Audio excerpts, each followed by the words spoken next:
అనేటువంటి పదము ఏ భాష పదం నుండి ఆవిర్భవించింది సార్? గ్రీక్ భాష పదం. గ్రీక్ లో భాష పదంలో ఏ పదాల కలయిక సార్? రెండు పదాల కలయిక. ఏమేమి వస్తాయి సార్? ఓక్యో మరియు నామస్. గ్రీక్ భాషలో ఓక్యో అంటే ఏమొస్తుంది సార్? House hold. నామస్ అనగా మేనేజ్మెంట్ అని పిలుస్తాం. మేనేజ్మెంట్ అని పిలుస్తాం. అంటే దేని గురించి వివరిస్తుంది? గృహరంగానికి సంబంధించినటువంటి ఆర్థిక విషయాల గురించి వివరించడం జరుగుతుంది. అదే విధంగా ఎకనామిక్స్ అనే పదము మొదటిసారిగా ఎవరి యొక్క పుస్తక రచనలో పేర్కొనడం జరిగిందంటే సార్ అరిస్టాటిల్ యొక్క పుస్తక రచనలో. అరిస్టాటిల్ యొక్క రచనలో పేర్కొన్నారు. అదే విధంగా ఎకనామిక్స్ ప్రత్యేక శాస్త్రంగా ఆవిర్భవించక ముందు ఏ శాస్త్రములో అంతర్భాగంగా కొనసాగడం జరిగిందంటే సార్ సామాజిక శాస్త్రాలు. సామాజిక శాస్త్రాల్లో అంతర్భాగంగా కొనసాగడం జరిగింది.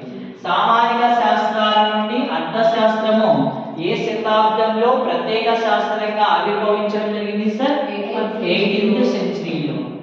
సామాజిక శాస్త్రాల నుండి అర్థశాస్త్రం ఇండివిజువల్ సబ్జెక్ట్ గా ఏ సెంచరీలో మనకు ఆవిర్భవించడం జరిగిందంటే 18th సెంచరీలో తీసుకోవచ్చు.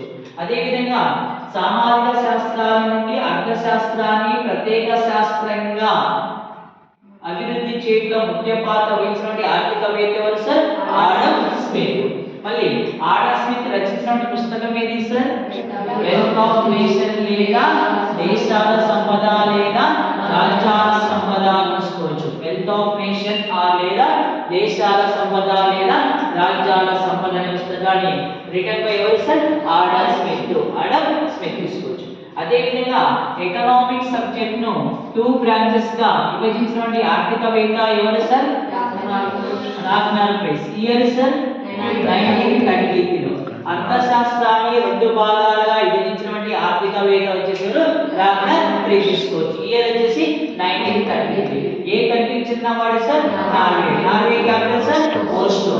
ఇతడు రాగ్నార్ ప్రైస్ అనేవాడు ఏ యూనివర్సిటీలో ఎకనామిక్స్ ప్రొఫెసర్ గా పనిచేస్తున్నా అంటే ఓస్లో యూనివర్సిటీలో సార్. ఇక్కడ సార్ ఓస్లో యూనివర్సిటీలో ఎకనామిక్స్ ప్రొఫెసర్ సార్. యూనివర్సిటీలో ఎకనామిక్స్ ప్రొఫెసర్ గా పనిచేస్తున్నాడు.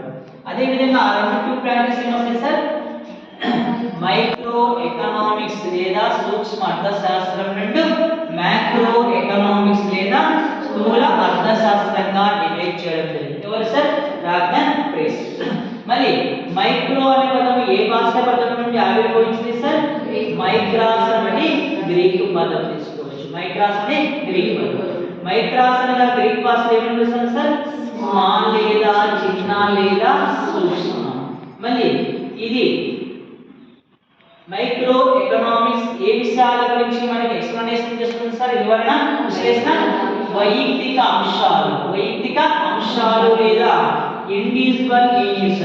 వైయక్తిక అంశాలు లేదా ఇండివిజువల్ యూనిట్స్ గురించి వివరించడం జరుగుతుంది. ఎగ్జాంపుల్ ఏం తీసుకోవచ్చు సార్? ఒక వ్యక్తికి ఒక గ్రామం కావచ్చు, ఒక వ్యక్తి గురించి కావచ్చు, ఒక సంస్థ గురించి కావచ్చు, ఒక పరిశ్రమ గురించి కావచ్చు వివరించడం జరుగుతుంది. మరి మైక్రో ఎకనామిక్స్ ను అభివృద్ధి చేసినటువంటి ఆర్థికవేత్త ఎవరు sir? Alfred martial. Alfred martial. అదే విధంగా మైక్రో ఎకనామిక్స్ కు మరొక పేరు సార్ ధరల సిద్ధాంతం లేదా ప్రైస్ థియరీ అని పిలుస్తాం. ఈ క్రింది వాళ్ళు ధరల సిద్ధాంతం అని దేన్ని పిలుస్తామంటే సార్ మైక్రో ఎకనామిక్స్ పిలుస్తారు. Next macro economics. మ్యాక్రో అనే పదం ఏ భాష పదం నుంచి వచ్చింది సార్? గ్రీక్ భాష పదం. గ్రీక్ భాషలో మ్యాక్రోస్ అనగా సార్ బిగ్ లేదా స్థూల లేదా పెద్ద అని సంబోధిస్తాం. మళ్ళీ మ్యాక్రో ఎకనామిక్స్ ఏ అంశాల గురించి మనకి ఎక్స్ప్లనేషన్ చేస్తుంది సార్?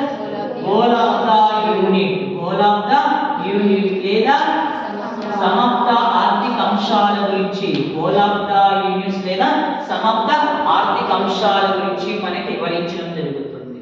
ఎగ్జాంపుల్ తీసుకుంటే ఏం తీసుకోవచ్చు సార్? పర్ క్యాపిటల్ ఇన్కమ్ కావచ్చు, నేషనల్ ఇన్కమ్ కావచ్చు, జీడీపీ గ్రోత్ రేట్ కావచ్చు, poverty, unemployment, population etcetera. Poverty, unemployment, population మొదలగునవి వివరిస్తుంది. మళ్ళీ దీన్ని అభివృద్ధి పరిచేటువంటి ఆర్థికవేత్త ఎవరు సార్?